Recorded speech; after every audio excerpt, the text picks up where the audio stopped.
Cool.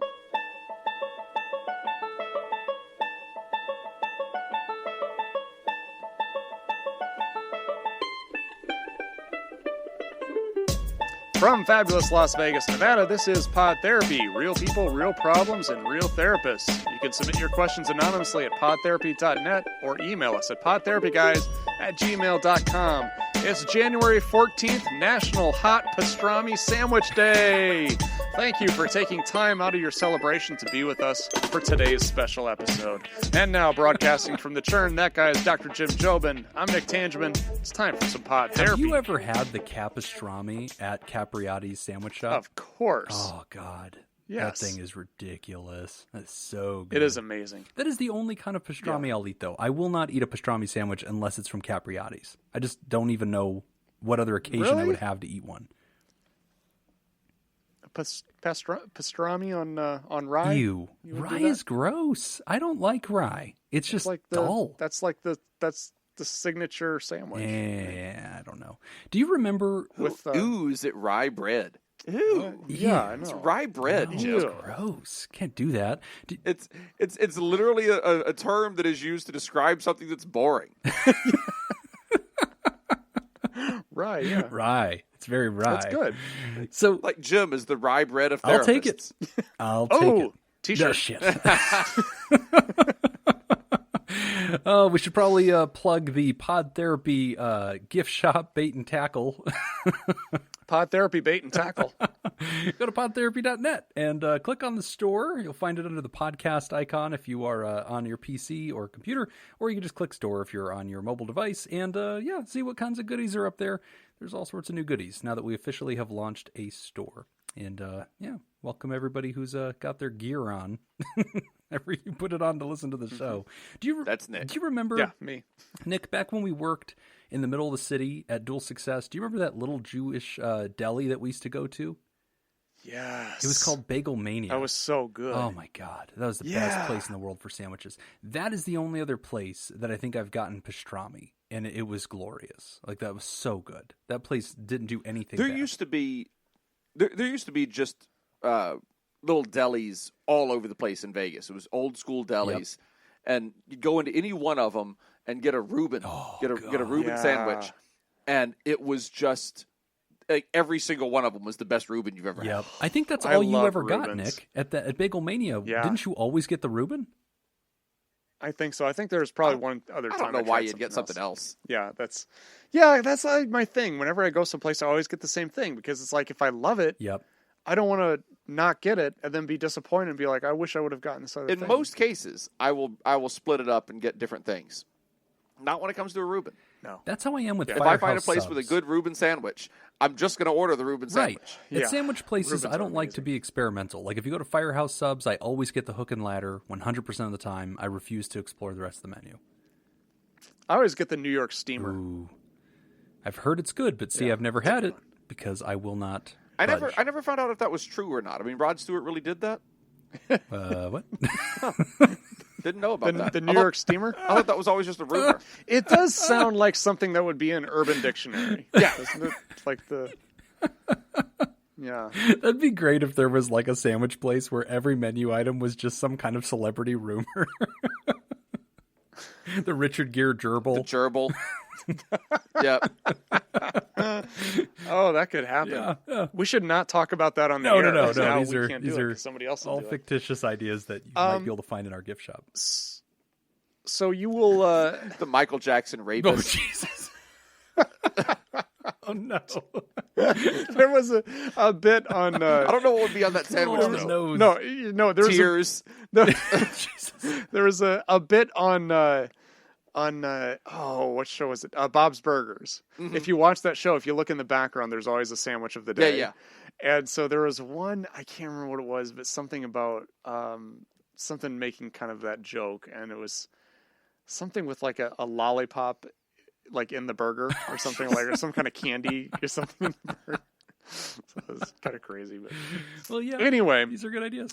Jim is joining us via Zoom today, as he did last week, because of COVID. Can't be too careful. He has promised, though, to be in studio for the next show. So look forward to having Jim in studio Yes. for the next show. And he said we could spit on him. Yeah.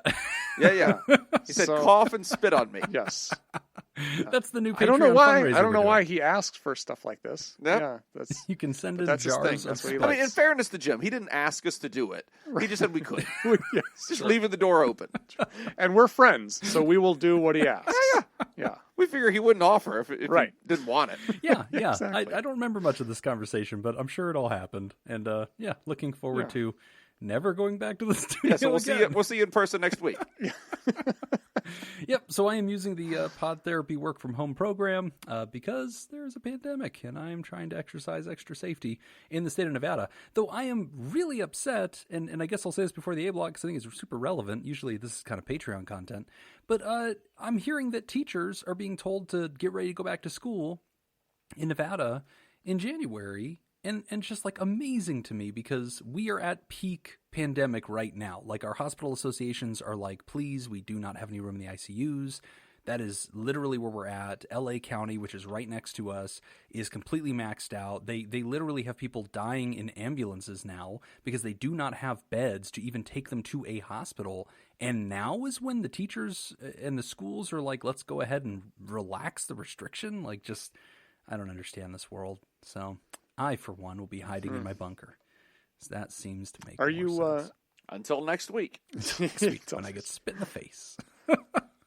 So vaccine, I assume you're getting one, right? Yeah. You and I, we talked about that behind the scenes. But yeah, we got letters from the health department inviting us to get them as therapists. It was on the honor system. They said, if you're currently doing your job virtually and don't have to do face-to-face, we just ask that you don't get, in line yet. And so we haven't yet. But yeah, no, are you going to get it whenever our time comes when Tier 2 is released? Yes. Yeah, I can't wait to get it. I'm excited to get Wait, it. are life coaches on this list? We can smuggle you in. I'm I getting. assume. Let's go. I've got a card. I got some life coaching to do. Get out of the way. I think you get to cut. Yeah. I think you get to cut in line. If you walk up and play your jingle, I think they're going to be like, "Oh, okay, right this way, sir." Seems fine. Oh, you're a cardiologist. Do you have a jingle? Back of the line. Move.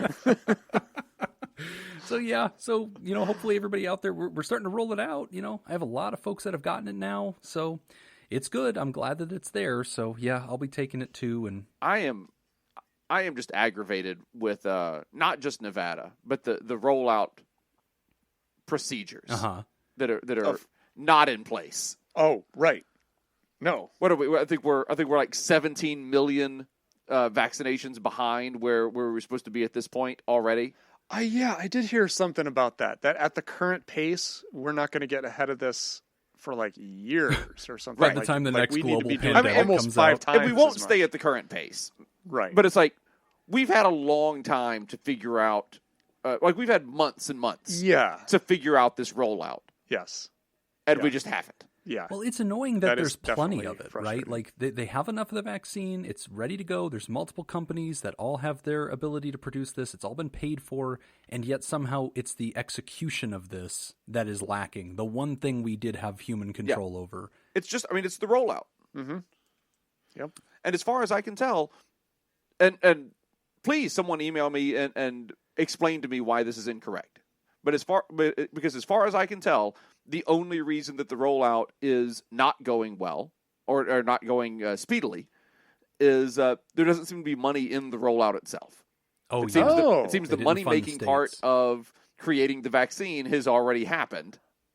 Because the vaccines have been produced, they've been invented, they've been produced. Right. That's the money. They've been Right. purchased. There was no money in rollout. Yeah. Interesting. I had not heard that, but that does make sense. So somebody email whatever the Pod Therapy email is. Yeah, whatever that is. And explain to me why that's wrong. PodTherapyGuys@gmail.com. That's it. Yes. Yeah, email that. Tell me why I'm wrong. Because Apple can do it. Yeah. They roll a new phone out, and guess what everybody has the next day? Yeah. They got fucking phones. Why didn't they have Apple roll out the vaccine? I mean, honestly though. Yeah, that would have been great. Yeah. Wow, I hadn't thought You about had that. to do over again. We Yeah. would have hired Apple to distribute the vaccine. I have a feeling we'll be able to do it over again. I think we'll have the opportunity. I think that opportunity will present itself. That's a really good point. Yeah.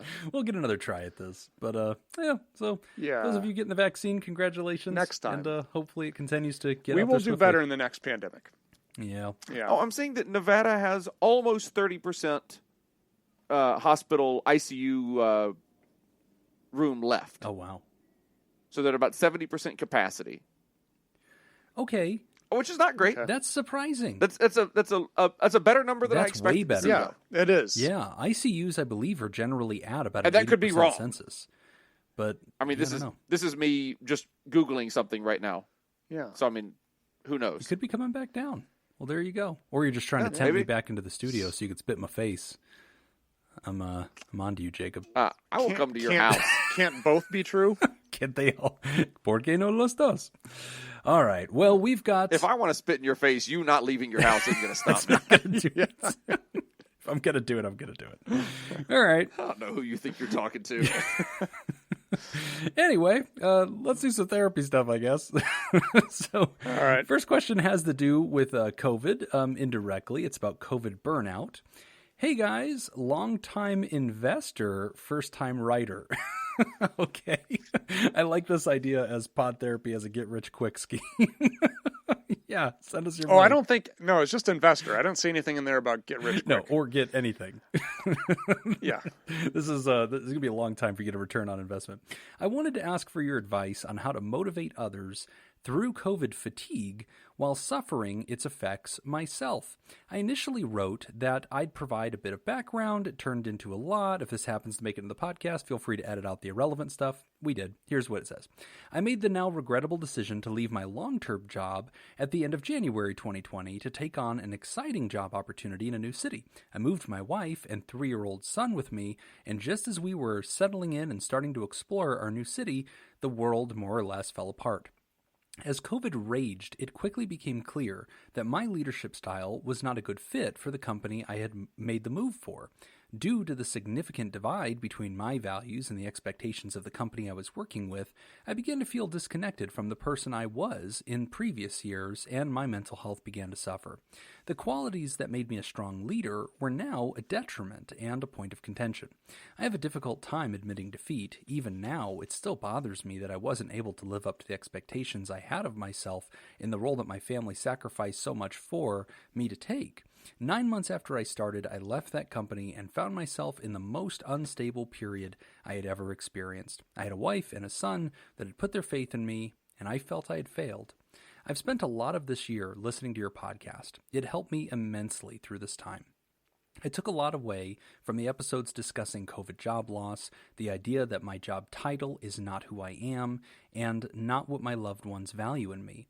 During my tenure with that company, I would regularly walk through the exercise you mentioned, where you come upon a person on a park bench that turns out to be your older self. It still makes me emotional to go through that exercise. I always hear myself say the same thing. It's going to be okay. You'll be okay. I was able to find a new job quickly, which was an immense relief. The culture at this company is more in line with my values. My new job involves leading a department of around 70 staff in providing technical support to the healthcare sector. I am a very hands-on leader. I take my accountability to my team seriously, and I truly invest myself in my work.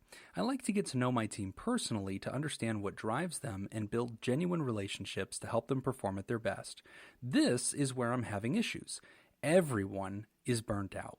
2020 has been impossibly hard for these people. The team has worked all the overtime they can handle, and they are exhausted. My job is to lead this group of people and motivate them to do their best work. This is something I am naturally good at, but with everything that's happened this year in my own life, I too am feeling burnt out and emotionally exhausted. I am struggling to build the connections over Zoom that I would normally find easy in person. I'm finding it difficult to invest as much of myself into my team as I believe they deserve. I owe it to my staff, my family, and myself not to screw this up. Do you have any advice on how I can work through this and bring my best self to work when I don't feel there's enough of me to go around? How do you guys manage your caseload while struggling with your own issues? I know you will suggest it, and I've tried therapy a few times in the past, but have had a hard time finding someone I can connect with. I'm not sure what is missing there. Thanks for everything, guys. I truly look forward to listening to the show each Wednesday. Scott. Thanks, Scott. Oh, awesome. Thanks, Scott.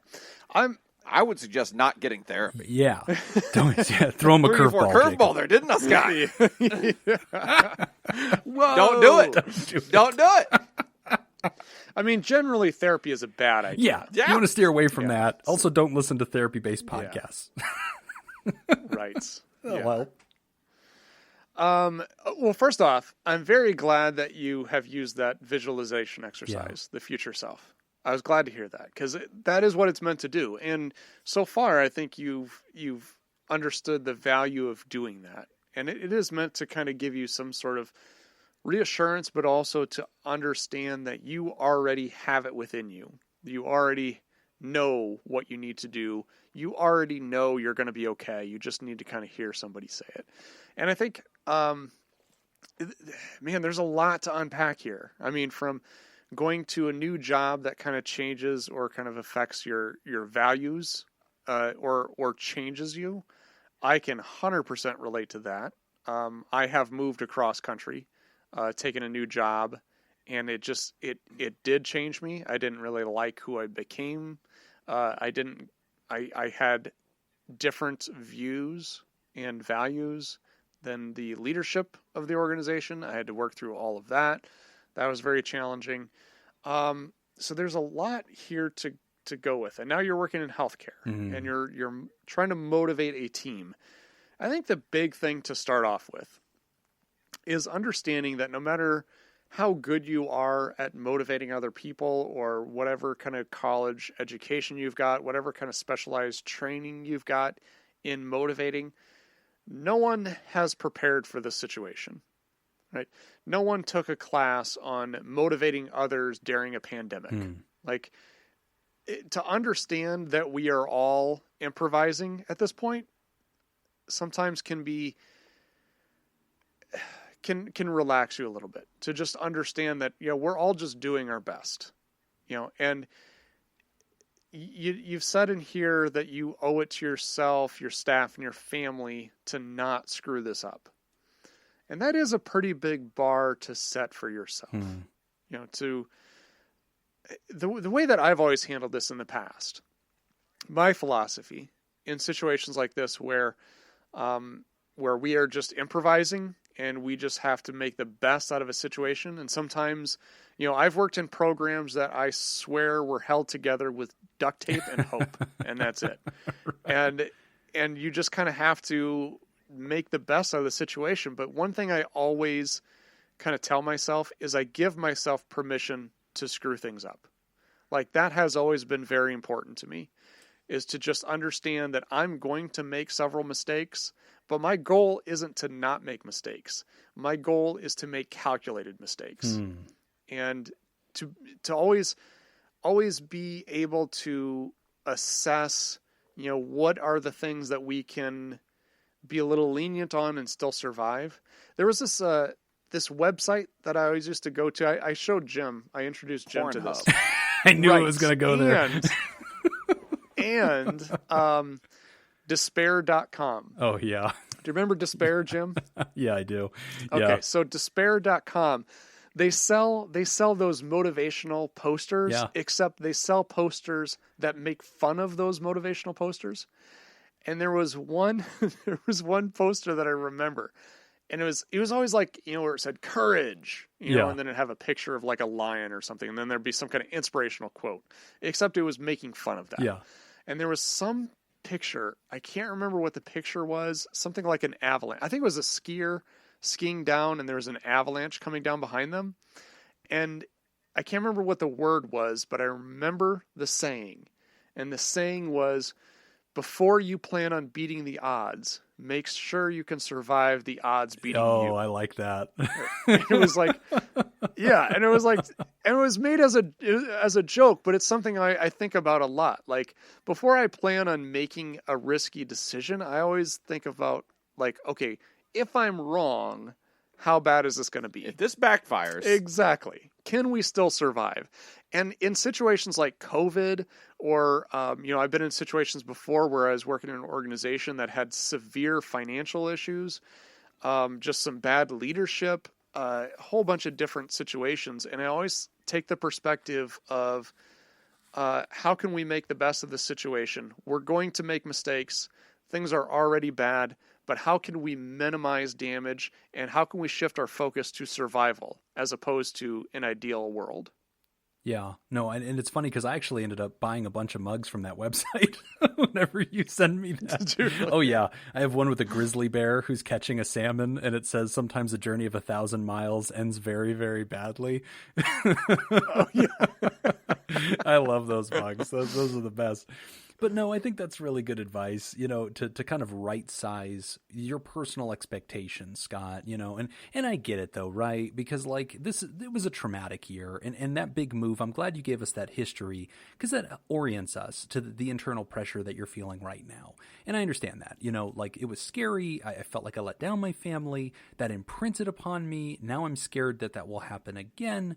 And so, here I am dealing with these humans who have COVID fatigue, they're in healthcare, and I am burned out too. How do I help them? So I really relate to you, I think, in a very, one-to-one kind of human level. Obviously, you asked us, how do you guys deal with your caseloads? And in my private practice, in 2020, I looked back just recently and kind of did my numbers for the year and just kind of understood where things landed. I ended up seeing about 30% more patients in 2020 than I had in 2019. In 2019, I was already seeing about double the amount of patients that the average therapist does. So I was brought literally to my absolute maximum. I worked 6 days a week. The only day off I ever took was Sundays, and that was for pod therapy. And so it was nonstop. And it was, I think, in a direct way related to how you feel, which was okay, I am burned out because my human capacity is being stretched. I am dealing with my own challenges related to COVID, my own fear, my own anxiety. I'm literally podcasting from home today because that's a real thing for me. And if you've heard patreon.com/therapy, you know about me getting my COVID test last week. That's how bad I am with some of this stuff. So in a very human way, I was burned out. And then here I was meeting with all these people in their human stories, many of them doctors and nurses and frontline healthcare, many of them losing jobs, in their sectors, lawyers, mechanics, people in the tourism industry in a city that was devastated by this. And that was a very tricky thing. How do you match with them? How do you help them through this? And I actually do have, I think, 2 real pieces of advice that really helped me get through this time and allowed me to still be helpful to people. The first thing is, before I would start my day and before I would sit down and look at my caseload and get a feel for who I was going to be speaking to that day and going over my notes and preparing myself, I would just try to check in with myself. And not every morning did I have a lot of energy to give. Not every morning did I feel good, physically, mentally, or emotionally.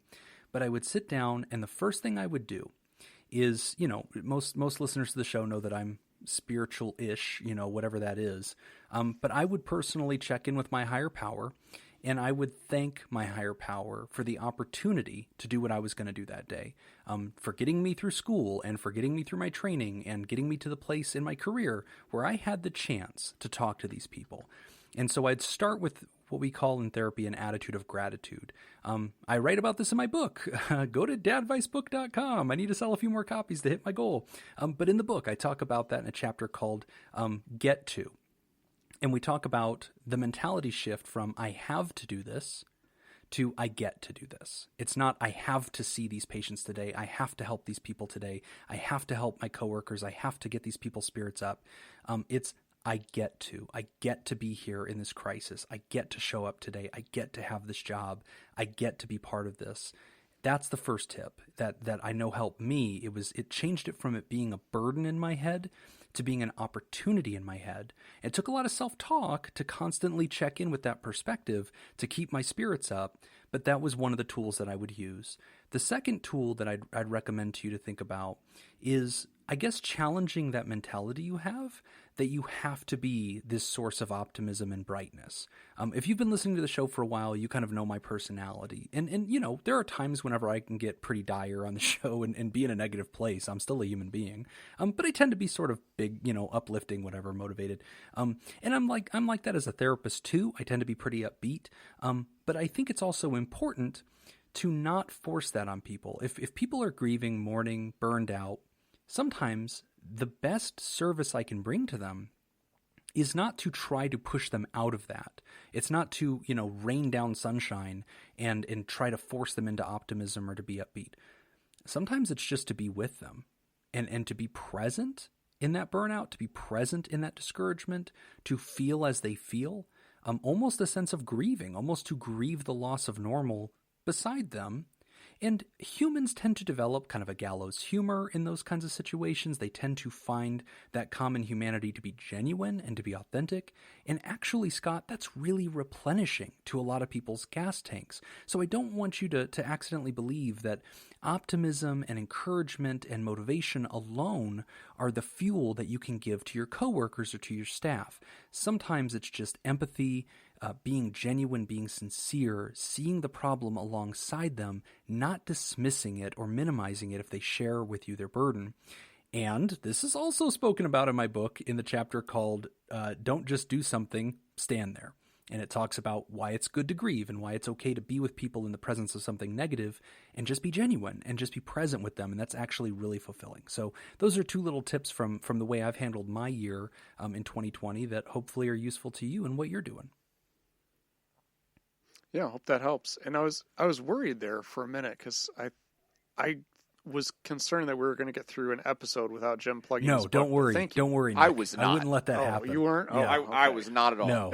Sadly, Nick or Scott did not reference the book several times in his letter, so I felt that I needed to reference dadvicebook.com several times in my answer. So glad that I got a chance. I'm surprised you didn't just add it into his letter. Scott, thank you so much for listening to the show, man, and thank you that you're getting something from the strategies. Thank you for the feedback. You know, for Nick and I, there is no greater reward for this project that we do than to hear that a real human in the world benefited from something and used it, and especially to find out that that's in service to their life, their family, and their colleagues. It's huge. It's huge for us. And thanks for sponsoring the show, man. And when Scott mentioned I listen on Wednesdays, that was a little plug for going to patreon.com/therapy and sponsoring the show. So we appreciate you, Scott. Yeah, thank you. All right. Well, we're going to take a quick break, and when we come back, we are discussing being the peacemaker. You're listening to Pod Therapy. Today's Theraproducer sponsors are Nathan's Hot Dog Scoop, Dr. Ben Don, Scott Jameson, and Scott Brady. Thank you so much for helping out and supporting the show. And our theme in honor of our Theraproducers is ping pong. Although most popular in Asia, most historians believe the game began in this country. If you would like to join the Theraproducers and make the show possible, you can go to patreon.com/therapy and sign up. Again, that's patreon.com/therapy. Russia. Final answer. I feel like he's probably right. No, Prussia. Prussia. Yeah. Ooh, that's nuanced. Well, it's just tennis. It's just mini tennis. So probably like France. Okay, let's think this through, guys. Okay. What countries have tables? Oh, yeah. Yeah, good point. Because any country doesn't have a table, we can just exit right off the Right. That'll be easy. Okay. Yeah. Or paddles. Yeah, that's a good point too. Yeah. Okay, that's yeah. They have tables. Yeah. Canada's out. Canada they don't have tables. No, they don't have tables in Canada. Yeah. Mexico has tables. Mexico? Yeah, okay, so we got I've two. seen those. Yeah. Most of South America has tables. I believe they call them I think everybody but mesas? Canada has tables. I think, okay, so not Canada. Definitely not All right, what's Canada. your guess, Jim? I'm going with France. I feel like it's France. But I feel like his vote of Prussia is probably going to end up being right. Man, I hope it's Prussia. It is not Prussia, unfortunately. It is England. Ah. Yes. I feel like that was the and Jim's logic was actually sound in that it was, kind of started from tennis. So There you go. table tennis, basically. You're welcome, Asia. England gave there you go. that. What most people don't know is that England was a part of Prussia. Yeah. Yeah, a lot of people don't know that. So there you go. Yeah. I would give you a long history lecture about somebody it. needs to fact check But that. I have No, signed an no. agreement to no longer offer history thoughts on Pod Therapy. So that will not be coming up. All right. Next letter here. Being the I think peacemaker. we talked about this on the last show that Jim would have to explain all the time that he was wrong as soon as he started offering history tidbits. Yeah. And I don't think that'll take too long. Yeah. I have another idea. Okay. And that is, and it goes along with Jim liking to plug his book. Okay. Oh, okay. And so I think that every time Jim starts in with a history thing, I think Nick or I get to call him out on it, and he has to say one negative thing about his book.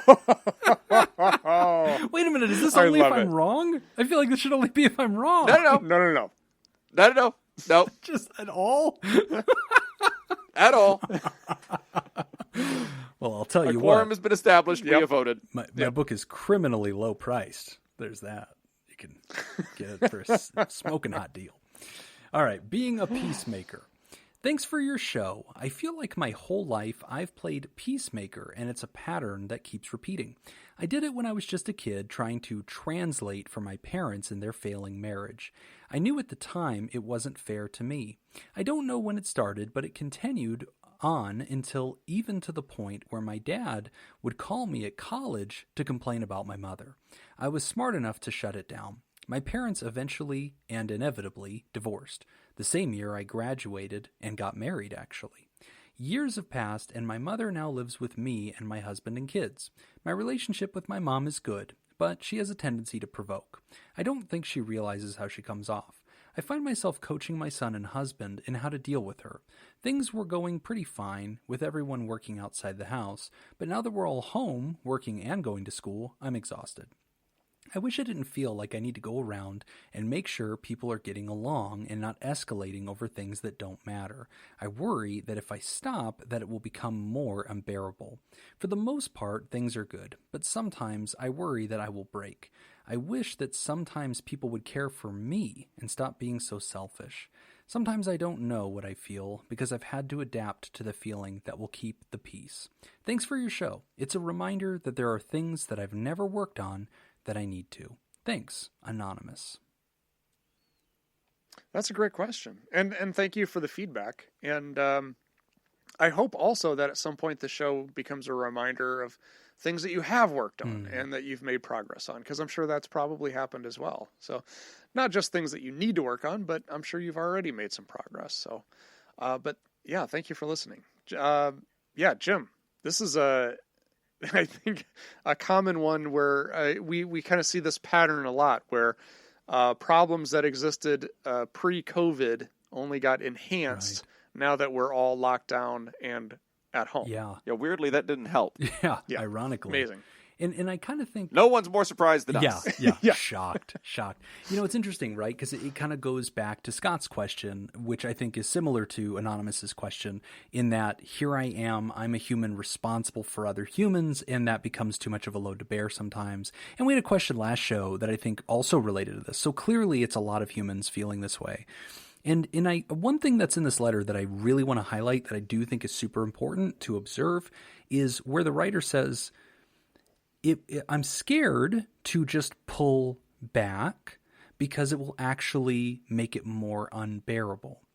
And I think that that's an important thing to identify, right? Because if you're the parent or it seems like this is a nuclear family. It seems like the wife is writing, I'm assuming, and mom lives with them. She has kids. She has a husband there. Mom can be thorny and provocative, and there's a history of this. It's tricky because the normal advice of like, hey, let's identify boundaries, right? And like, let's pull back and let's teach people what kind of relationship we're available for, which we actually spoke about in the last show. It's harder to apply here, right? Because that would be we could border on dishonoring that this person's role in the family is to somewhat be a caretaker and to keep peace, and that they can't just excuse themselves from that because there are children, there are dynamics that need to be maintained. And so this is a really good problem in that sense, because I think it shows how complex even a small system problem can be. And so, Ryder, as I'm hearing you describe this, I guess there's two things that come to my mind as like obvious feedback. One, I like that you're able to track this historically, and you're noticing that you're just naturally the person that family would come to. You know, mom and dad came to you, you were a translator, it sounds like you have de-escalation skills, it sounds like you have attending skills. Those are good powers to have, and I'm glad you do, because I think it serves your family. And just because you have the ability to be that human, there is a boundary that you can set with others where you don't have to be the person that always answers the phone. Sometimes you can receive somebody's truth, and sometimes you can let them know, hey, I'm a little emotionally spent right now. I'm a little emotionally full. I care about you. I love you. But, you know, this might be something that we need to talk about later, or we need to start giving you more resources to talk to with others.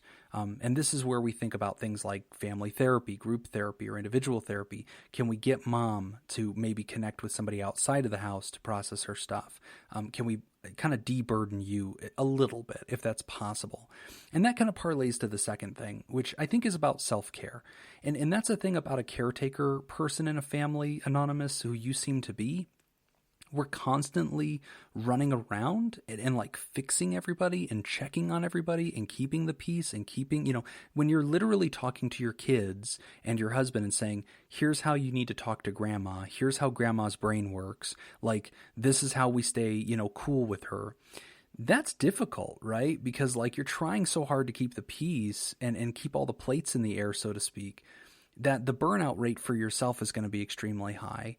So I'm reluctant to just say, Nick, that she should just, you know, drop the plates and just remove herself or decline to be the boundary keeper anymore or whatever, because I'm scared of that, because I don't think that really honors the complexity of the system. But I definitely would want to say to her, and again, I'm assigning a random pronoun here. I'm sorry if I'm off base, but it just helps for languaging answers. I would hope that your self-care continues to be a priority for yourself. If it hasn't become that already, whether that's an external, you know, remote therapist, like we do, whether that's a support group, whether that's joining, you know, our community and just sharing your thoughts with other therapals and getting feedback and getting support and coaching and just people that empathize. I just want to make sure that self-care is on your menu, because if you're not replenishing your cup, you'll have nothing to give to others. I think that's important. And I get what you're saying, Jim, as far as not having her just kind of drop everything and step back and walk away, how that could be harmful. Mm-hmm. I also think maybe that's okay. Mm.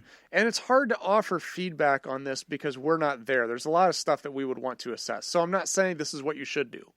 And I don't think Jim is saying that this is what you should do either. These are just some ideas, and you can kind of assess your own situation to see whether or not this would be appropriate. But one thing that I think sometimes that gets in the way of a family making progress is this, what the writer said is that I'm worried that things will get worse if I step away. Mm. And I would agree. I would actually go so far as to say I can guarantee things are going to get worse if you step away. The real question is, after they get worse, will they get better by you stepping away? Mm. So in the long term, because every change is worse when it originally starts out, right? Anything that we do that's going to be different, it gets worse before it gets better. Working with people in recovery, does their life get better the moment they stop using drugs and alcohol? No, it gets dramatically worse. Right. Because they go through withdrawal symptoms. Change is painful. Mm-hmm. Change is complicated. Change does hurt. So don't let fear of things getting worse get in the way of making changes, but really kind of consider how bad will it get, and can it still be a survivable level, and do I anticipate things will get better after they get worse? Because I think that's kind of how things will adapt. And I think sometimes people back themselves into a corner also with, so but by not allowing the family to be able to solve these problems on their own. And what I mean by that is, so the writer talks about, I've been trying to teach the kids, here's how we talk to grandma. And hopefully also talking to mom about, hey, mom, this is how we do things here. And if you talk this way, then my husband and the kids are going to react this way. So hopefully, I'm sure there's been coaching on both sides, right? But as long as both sides know that she's always going to get involved and will always solve the problem, then what motivation do they have to do anything different? Yeah. I mean, does that make sense? Because it's almost kind of like, okay, yeah, I can continue doing this because, it'll cause a problem, but the writer will jump in and fix it. And I don't think it's really until the writer doesn't jump in and fix it that anybody else is going to start making any effort to do anything different. Yeah, that's a good point. I like what you said about affirmative communication. Because one of the things the writer had said in the letter is, sometimes I just wish that other people would try to care for me, right? And stop being so selfish.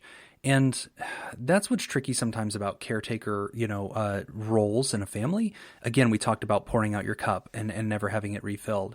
Sometimes that human in the ecosystem, in the family system, is not very good at communicating their own needs, because it's one more problem that they'd feel they'd have to solve themselves, right? Like they can't trust other people with their needs. Other people don't show them selflessness. They are just always required to be part of the solution. And so they kind of have to wrap their own Christmas gift, so to speak, where, even if they were to go to another person and ask them, hey, listen, my cup is running low. I really need you to, step toward me. Here are ways that you can help me. It becomes one more chore for that person to do, and they just don't trust others to fill them back up, right? But I still like Nick's recommendation of affirmative communication, going to your partner, your spouse, going to your mother, and telling them, listen, we are the adults of this household, and I'm feeling overtaxed. I'm feeling over-relied upon, and so I need you guys to sit down and talk directly to each other and work out some challenges between you so that I'm not always the broker of peace. I need to remove myself from that sometimes because it's too much. And you guys are burning me out. And I'm the hub, that's the spoke, all the spokes of the wheel are attached to, and this is too much for me. So I like that affirmative communication of your upper limit. If we're not telling people that our burnout is approaching, if we're not telling people where the gas tank gauge is, they don't have the ability to respond. Now, you might still doubt their ability to respond or that they're going to respond in a well, intentioned way or in a useful way. Okay, that's a secondary set of problems. But I do like Nick's recommendation of affirmative communication. I do want that to happen. I guess I still resonate with the complexity of the system. It's hard when you're that parent to just remove yourself. This is my mother, right? And so I feel responsible because that mother is mine and she's in our home. And this is almost a favor to me to let my mom be here. These are my kids. And I don't want my kids to be affected by her scorn or something negative. I don't want this place to get toxic. So I understand that we can't just sort of leave the dishes sort of, so to speak, because they'll just pile up and nobody else will do it. But I do understand that there's a role for affirmative communication. There's a huge role here for self-care. And just making sure that it's not just your responsibility. Approaching the other adults, telling them, I am exhausted keeping the peace in this house. I need you guys to do your own, work in this. I also going to my spouse and saying, my gas tank is low. I need more care from you. I need to be a priority to you. And I'm coming to you in love and asking, can you please, deal me in with your time and your effort because I'm running low. So if you're not verbalizing it, writer, nothing's going to happen. Closed mouths don't get fed. If nothing changes, nothing changes. As you can read about in my book, dadvice.com. Go to dadvice.com and read the chapter, If Nothing Changes, Nothing Changes. Brought to you by Pod Therapy. Yeah. One last thing I want to throw onto this, having to do with identity. Because I see this a lot in my work in addictions treatment. When we talk about family roles within a family suffering with addiction, because every member of the family takes on a role, and it's how the family survives, how they function, is duties and responsibilities get shifted. And then the problem is when we're talking about kids is that becomes their identity. And then because that's their identity, then they seek out other people when they become adults who jive with that identity, right? So one of the things that I'm kind of thinking about here is, the writer is talking about growing up in a family where there was a lot of conflict between the parents, and the writer was the peacekeeper. Okay, well, that forms part of your identity as a child. As you become an adult, you just kind of start assuming that role as the peacekeeper. So what kinds of people are going to be attracted to that? Probably the people that cause conflict, right? Because that jives well. In the same way that if I was the oldest child in the family of two adults that weren't taking care of the younger kids, then I become the person that's in charge. I become the responsible kid. I take care of my younger siblings. I become a caretaker. So who's going to be attracted to me as an adult? Not somebody who does well taking care of themselves, because then I don't have any identity in that relationship. It's going to be unfulfilling for me. I will naturally attract somebody who needs to be taken care of, right? It meets both of our needs. I'm not saying that's what's happening in this particular situation. Obviously, I don't know enough about the writer's situation to say that that's what's happening. But this is just something that I wanted to verbalize because it's on my mind, and some of the listeners may relate to this. But what I would encourage all of our listeners to do is to actually take a look at what kind of identity we have created for ourselves through the environment that we grew up in. And in what ways do we maybe inadvertently reinforce that identity? If we see ourselves as being the peacemaker, are there situations that we maybe subconsciously put ourselves into so that we can fulfill that role? Even though we don't like being in that role, if it becomes part of our identity, in a way we kind of need that. And if we want to break out of that, it's going to become comfortable or uncomfortable. And we're going to have to allow there to be chaos when sometimes there wouldn't be, Again, I don't know enough about the writer's specific example or what's really going on, but that's just something I would encourage all of our listeners to kind of think about and be aware of. Yeah. Is how we see ourselves. No, I like that. That's really good feedback. So, writer, at the end of the day, we like that you're thinking about it. We like that you're writing about it. We like that you're challenging yourself. We like that you're recognizing that some of this might be unsustainable. We're trying to come alongside you and workshop some solutions. But at the end of the day, self-care might be the one control that you personally have access to. The rest of it is about boundary setting, affirmative communication, noticing patterns, as Nick talked about. I think that's really helpful stuff. So good luck to you, my friend. And I hope that this comes back and you feel better over time. And hopefully we're all living a little bit of a better life in 2021, and some of these conditions sort of naturally fix themselves. And remembering that, for now ain't forever. As my book says at dadvicebook.com, where you can read the chapter, For Now Ain't Forever. We're going to take a quick break, and when you come back, we're going to be talking about dog therapy. You're listening to Pod Therapy. That sounds rough.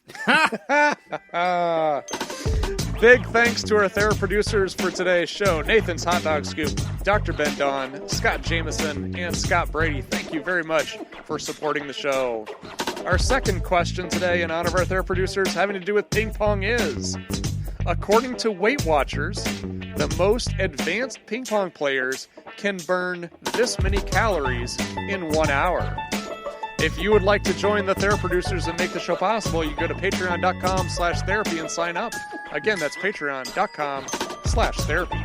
8. Final answer. Ooh. You want to take the under or over, Jim? Do you think it's more or less than 8 calories? I'm going to go with 9. I mean, having spent a lot of time on machines, treadmills, yeah, that does seem realistic because it takes a lot to burn calories. It does. I'll go over. The actual answer, Jim's going over. Oh, good move. 500. Wow. According to Weight Watchers, for the most advanced ping pong players. So these are these are the ones that are really moving back. Wow. Yeah. So they look like they're doing a lot. It's like Forrest Gump burned 500 calories. Yes. Huh. Well, good for you, ping pong. All right. Last question for today's episode is about dog therapy. It's short and sweet. Hello, Pod Therapy. You will see this in 2021, hopefully, and I hope that we're not zombies by now. So far, so good. This is Zach. I was wondering, does animal therapy or dog therapy exist? Say a dog was attacked when it was a puppy and now displays symptoms of PTSD, if dogs can have that. Could the dog go through any type of therapy? I'm just curious, since dogs can't talk. Is that something they can recover from? Thanks. Good question. I think Jacob does this. I think it's part of the life coaching thing. Yeah. He's All the time. He's a dog whisperer. That's right. Yeah. When this question first started, I was like, yeah, animal therapy. Yeah, dogs are used in therapy a lot. They're good service animals and therapy animals. And then I, like, as it went on, I was like, do dogs go to therapy? Yeah. I don't know. Great answer. Me either. Okay, Jim? I think there's room to think about it, right? Because, like, animals being influenced was a big part of psychology study. And so, like, the roots of a lot of psychology theory, especially if you go back to, like, Skinner and, like, behavioralism, have to do with recognizing that animals can have predispositions and those predispositions can be influenced and changed. So, yes, I would argue there's probably somebody out there that calls himself a dog therapist or an animal therapist. 100%. There definitely are. Yeah. I mean, I think just as a general rule, if there's somebody who's saying, I'm willing to pay money for X behavior, there's somebody who will say yes to that. And if somebody is willing to pay money for their dog to go to therapy, I guarantee somebody will do that. Yeah, there's somebody Now, who's hanging their shingle out with that name. But I would argue that dog trainers, a lot of the professionals, I do think that that's part of what they're there to work on. Like, taking the example of, like, a dog who was attacked. Like, I had an animal that was like this as a kid. We had tried to introduce a new dog to our pet cats. And when one of them was a kitten, the dog did not do well with that cat, scared the cat, and the cat was forever jittery after that. And, had kind of a trauma complex, especially around the dog. They just had fear, right? They had a fear instinct. That's essentially what trauma is. So I do believe that there are ways to treat that, because there are ways to adapt animal behavior with new interventions, with new settings, with new scenarios. And I think a lot of humans have done this with their animals. I think that we just call it training. And I don't think that we call it so much therapy, though it is in a sense. I mean, yeah, animals are family to a lot of us. And if we see a family member suffering, getting training for that animal is a little bit therapeutic. There actually is some really good resources out there. If you're a pet owner and your owner or your dog or cat has, kind of a little bit of a trauma complex, or you've noticed some kind of like, unhealthy behavior in the animal. And when I do some research on this, there are some good tips that I thought were, worth reading aloud. One tip was to create a safe space for the animal, just creating, like Nick in the last episode talked about during the fireworks of New Year's, his dog went to her crate and that's her safe place, and so he's created that for her, where when she's triggered, when she's worried, when she's scared, she has a place where she can retreat to. I think animals like to have that, whether it's like a cat tree or a little nook or a bed or a crate or, a closet. Sometimes they like to have that. Giving them access to that is okay, and that helps them cope with whatever's triggering them. Another thing that was recommended is daily routines, making sure your animal kind of has a predictable schedule, kind of helps them sort of self-soothe and just know what's coming next. Being supportive to the animal, but allowing the animal to choose to seek support, I think is also a really good tip. And then adopting a positive state of mind, not being annoyed by the animal's reactions, but trying to take on a soothing tone. This is how we're training the animal to not be alarmed by the stimulus. And then lastly, the article also recommended, there are natural calming remedies. And there's definitely stuff out there for dogs and cats that are like, I've seen, I guess CBD is something that they're now releasing for animals. So there's definitely some calming stuff out there that can be helpful for the dog if they're going to travel or if they're in a situation that could provoke them. So a little bit of feedback. I mean, obviously not our area of expertise. I don't know that I'd call it therapy in that medical sense of the term, but definitely training. So yeah, I think something like that exists. So if it's outside of our expertise and you were talking about it giving advice. No.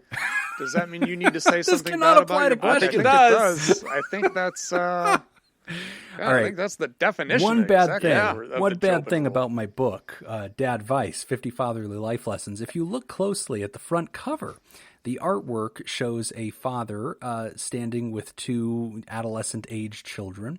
He is holding the daughter's hand. There is the smallest gap in the hand-holding between the father and the daughter figure where light from the background is going through, which makes it awkward. Doesn't make any sense, but for some reason that showed up in the art, and it bothers me. So there you go. There's a negative attribute of the book. Jim paid his penalty. Okay, that I see what you did there. What? See, that may fool some people, but it's not going to fool me because what you did is you didn't design the artwork, so you found a flaw that you aren't responsible for in your own book. No, I like that more because he feels that is out of his control, and it still bothers him. It's Good point. bothering me because I didn't think about it to fix it. I could have told the artist to fix it. They would have. They were really cool. But Because I do believe he is sincerely bothered. Oh, by I it. am. Yeah. It's the only So thing I see. I am fine with that answer. Yeah, it is the only thing I see when I look at that cover. Anyway, we are at the end of the show, and so we want to take a second to thank all of those who support us. If you have become a Therapal, Therapod, Therodactyl, or Theraproducer since January 3rd, when we're recording this, that we didn't notice it yet, but we will make sure to thank you, and always take a look out on our Twitter at PodTherapyGuys, because anytime somebody becomes an increased supporter or a new supporter, we always recognize that on our Twitter. That's kind of our official fast action communication device. But we do want to take a second to thank all of those who support us at patreon.com/therapy, and especially the Theraproducers, the Saccharin 16, the mysterious and shrouded Illuminati members of the fan club. We're talking about Smitty Scoop, Jake Schneider, Robert Brownie Jr. Mint, Kayla Lansbury, Ellie O'Dare, Judy Schneider, Nathan's Hot Dog Scoop, Dr. Ben Dawn, Crazy Banana Scoop, Mason Miller, Scott Jameson, Carolyn Albert, Leon Kassab, Dan Martin, Reverend Scoop Kevin, Malaya, and Scott Brady. And if you'd like to hear this episode uncut and unedited and enjoy our spontaneous side projects, go to patreon.com/therapy. And thank you for supporting mental health. That's all the time that we've got for this week's session. We want to thank our landlords, the Ice Cream Social Podcast, and thanks to those of you who contributed to our show today. We really appreciate it. Remember, pod therapy isn't something you should keep all to yourself. Share this episode with someone who needs it by opening the episode's description in your podcast app and copying and pasting the link provided into your social media. Don't forget, you can find us at facebook.com/podtherapy, on Twitter at PodTherapyGuys, on Instagram at PodTherapyGuys, and of course at patreon.com/therapy. Do you want to submit a question to the show? Ask anonymously at podtherapy.net or email us at podtherapyguys@gmail.com. I'm Nick Tanchman. I'm the author of Dad Vice, 50 Fatherly Life Lessons. Thanks, and we'll see you for your appointment next week. DadViceBook.com. Bye. Oh wow, looking at this cover, I mean that's terrible. Ah, Jesus. It is pretty bad.